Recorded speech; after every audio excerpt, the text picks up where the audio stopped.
This actual essay comes from a larger piece of work by Villavicencio that is called The Undocumented Americans. But the one that we read, I believe, is the most published on its own.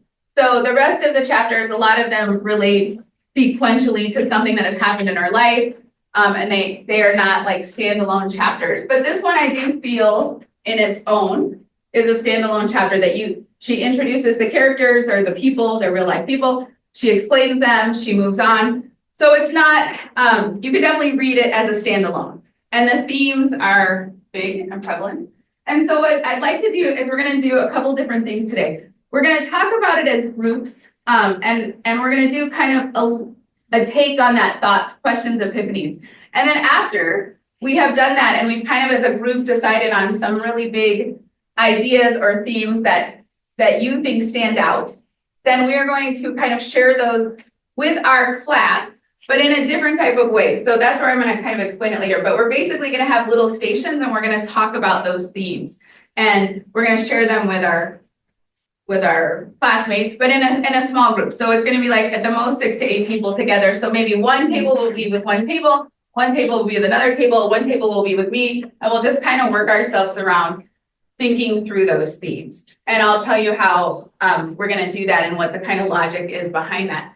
But what I want you to do now is I want you to really, we've done a lot of like thoughts, questions, and epiphanies. And I want you to think through, it's interesting, from a rhetorical strategy, she uses a lot in here. That basic of metaphor and simile and some of those things. So I'm wondering if people picked up on that. But what I want you to do now is I want you to take about 5 minutes. And I want you, as an individual, to write down or kind of maybe reference what you read and wrote when you annotated 2 to 3 ideas or questions that you had when you were reading this. 2 or 3 things that really, like, if you could not look at this piece at all and you just thought about it, like, what were the things that you took away from it? What were the questions? What were the ideas? What were the, like, aha moments, the epiphanies that were like, oh, I didn't really ever think about that? Blah, blah, blah. And then we're going to move on to how does she work those in? Like, what is her writing strategy to get those? So just take like 4 to 5 minutes, a few minutes of 2 or 3 moments, like your epiphany, aha moments of what she actually is doing or what just struck you from this piece of writing. So this is just on you, like a couple of moments of what really struck you. What were your aha moments? And see, did you guys have similar ones or did you pick something totally different? And then are the moments related to a person or to the actual event? So I want you guys to kind of think through, was it the story or was it the event that had your aha moment? And just see if, do you have like a collective moment? So the objective here is 1, did anybody have a similar aha moment as your group? Okay, so I want you to find out, did you have a similar one? And then 2, was there any particular story that you guys all thought about, or was there one person that stood out to you? And if you don't have that, then we'll try that the second round. But so number 1, you have an aha moment, and is it similar, and then why is it important? So I want you, that's the objective. What was the aha moment? Do you guys have anything like similar about it? And then what comes from that aha moment? And is there a purpose to this writing? Like, what is she doing with that kind of move in her writing? Why does she do that? And was it effective? Obviously, if you had that moment, it's an effective strategy. So there's like where the writing strategy comes in, right? It's an effective strategy because it made you think about things differently. So share amongst yourself. I'm going to walk around and then I'll tell you how we're going to kind of move and do stuff in just a second. So go ahead and start talking. You want to hear? And I'll. Wow. Okay, that's just like the best. Okay, that's so good. Okay, I take for granted that you guys have certain types of knowledge. That's going to be the best thing to Carter Jonah. That might be the best thing I learned all day. Okay, really quick, because if you don't know, this is why I love teaching, because I never thought through, like, there are just facts of life that sometimes I just assume everybody knows, right? And so without this basic knowledge of something, then this story doesn't become as important or as poignant. But Carter and Jonah had a great question. They said, Miss Freedman, I never knew that you could hire an undocumented person. Like, how are they getting hired? Like, who are the people? Like, don't they have to prove? Like, is that kind of your question? Like, I didn't know these people. Yeah, Or what's the that question? wasn't I know. Well, what's the question? Workers. Uh-huh. I was just saying it like In this it case, was not a very like publicized thing in the news or anything. I was never under the impression there was undocumented workers cleaning up all this debris and bodies and whatnot. yeah, like this is a story that's untold, but maybe the basics, and this is what I don't know if you guys know, is that there are millions of jobs that are undocumented workers. So usually the workers that are in the fields picking our foods, most people that are cleaning as the janitors might be undocumented. The dry cleaners most likely are undocumented. So the majority of a lot of our service industries, it's these kind of invisible jobs that nobody, that's what, I never thought about this either when I read the story. I was like, oh, I never thought about the people that had to come in and clean after an event like this happens. But any tragic event like this happens and there is some type of cleaning crew, whether it's a murder, whether it's like an event. So in New Orleans, right? New Orleans is this horrific event where some guy drives into a street, but at some point they have to clean up the street, right? Somebody has to make that street usable because someone said, well, wouldn't it be the first responders? But we have one. They're not. You're just the first responder. Like you're the first person in, you're stabilizing a body and you're moving on. They're not coming back to clean. So who is cleaning? Who's picking up that literal ashes of what we're doing? And then there was another good point that someone said, like, why do they have PTSD? Like, why would someone have PTSD from the cleaning? Why would that be? I want to throw that out there to the group. What would that be? Why do you think they have the PTSD if I'm cleaning? What is that coming from? Anyone? Come on. The damage of the event. Yes. And what else? Here's where you get the rhetorical strategy, where it's literally this and also metaphorically this too. Okay. What did they say? What happens in 9/11? Who survives from those buildings? A lot of people, a little people. No, a little bit, right? So what happens to everybody else? But so then what happens to their bodies? Their literal bodies, where are they? They're in the rubble, but they don't even find the bodies. They say that at the beginning that they have to use like heat things to locate it. So what happens to the actual bodies? I know this is gonna look gruesome, but what do we think? It burns. So the ashes, just like if you were to be what's the word? Cremated, right? You're cremated, your ashes, you're given the ashes. What is in those buildings? The literal ashes of thousands of people. So the PTSD is they are literally cleaning. Metaphorically, they are cleaning up the deaths of 9/11, but literally, they are cleaning up the people of 9/11. So if that's your job, and it's bad enough that you're sifting through the rubbles of what used to be these giant New York towers, right? But these people are literally shoveling people's mothers and fathers and whoever that is. And think about that. If you're doing that day after day after day, and you can't decipher what was once a death from what was once someone's son, at some point that takes a toll, right? And so that's where the PTSD comes in, right? If you're the person that's thinking about that. And so that was not on my bingo card to talk about, but that's where the rhetorical strategy of writing, like it's the literal and metaphorical cleaning up of bodies that these people are doing for $60 a day. With a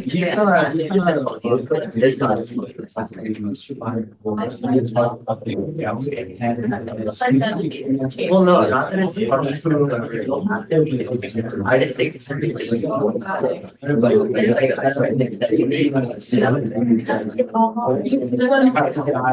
think that we should talk about that. It's like chill, guys.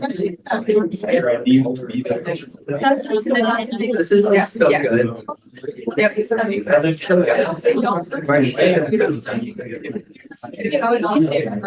but who's doing the meeting? Her? This is the thing. Yes. Okay, you guys are over there. Talk about that. You're gonna go stand there. What's your aha moment?